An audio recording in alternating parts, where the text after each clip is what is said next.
বেচুর অবস্থা এখন ছেড়ে দে মা কেঁদে বাঁচি, এরকম একটা অবস্থা। দিদিদের চাপে পড়ে বেচু এখন পুরো স্যান্ডউইচ হয়ে গেছে। স্যান্ডউইচ। দিদিরা এমন দলাদলি দাপাদাপি শুরু করেছে, পুরো মানে বেচু আমাদের পুরো নাঙ্গা হয়ে যাচ্ছে, মানে ভাই একদম পুরো নাঙ্গা হয়ে যাচ্ছে।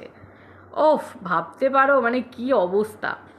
বেচু এখন কিসের মুখোমুখি বলো তো? ভারত বাংলাদেশ, ভারত বাংলাদেশ এই দুটোর মাঝামাঝি পড়ে বেচু পুরো স্যান্ডউইচ হয়ে যাচ্ছে।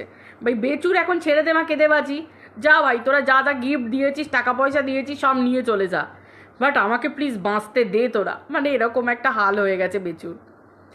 বেচু ভাবছে আমি কি করতে এই মানে খাল কেটে কুমিরকে এনেছিলাম। সেই সৌমালি বলেছিল, ভাই তুই এজেন্ট ঢোকাচ্ছিস, দেখবি এই কুমির কিন্তু তোকে চিবিয়ে খাবে। ঠিক সেই রকম বেচুর এখন অবস্থা, খাল কেটে আমি কি কুমির এনেছিলাম। তা বেচু, ফল তো ভুগতে হতোই, তাই না? ফলটা তো ভোগ করতে হতোই, কারণ কর্মা, কর্মা সবসময় কথা বলে। মানে কর্মা ইজ ব্যাক, কথাটার মানেই হচ্ছে এটা।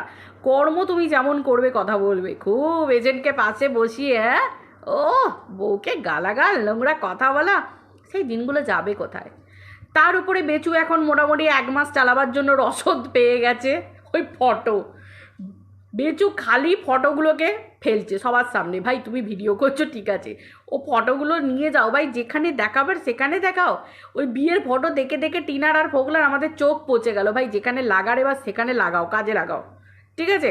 ওসব আমাদেরকে দেখিয়ে আর কোনো কাজ দেবে নিকো, ঠিক আছে? ওটা আদালতে দেখা, ওটা কি রায় বেরোয় দেখানো যাক, কিন্তু প্রশ্ন হচ্ছে এটা, ফোকলা কি সাক্ষী দেবে? ভাই এইটা বিরাট বড় কোয়েশ্চেন। মানে মানে সে রাতের ঘুম কেড়ে নেবার মতো। মানে একে গরম ঘাম ঝরছে, তাও মানে ডাবল ঘাম ঝরাবার মতো অবস্থা। বেচুকে সে হা হুতাশ করে পড়ে থাকতে হবে ফোকলার জন্য। দেখো আমি যতদূর আইনসম্মত ব্যাপার যতটুকু জানি, তার মধ্যে শুধু ওই তোমার ওই কী বলে বিয়ের ফটো ফটো নিয়ে এসে উড়ো ফটো জমা করে দিলেই হলো না। বিয়ের ফটো জমা করছো করো, কিন্তু মেন কথা হচ্ছে যে যে বর মাথায় টোপর পড়েছিল সেই বরকেও সাক্ষী দিতে আসতে হবে, ঠিক আছে? তবে একদিকে আমরা আবহ দেখতে পাচ্ছি একটা, যে ফোকলার চোখের জলে মোটামুটি দক্ষিণবঙ্গে বন্যা আসতে চললো বলে। ফোকলা যেভাবে কেঁদে মেদে ভাই শর্ট ভিডিও করছে, মানে বন্যা এলো এলো এলো এলো বলে এরকম একটা।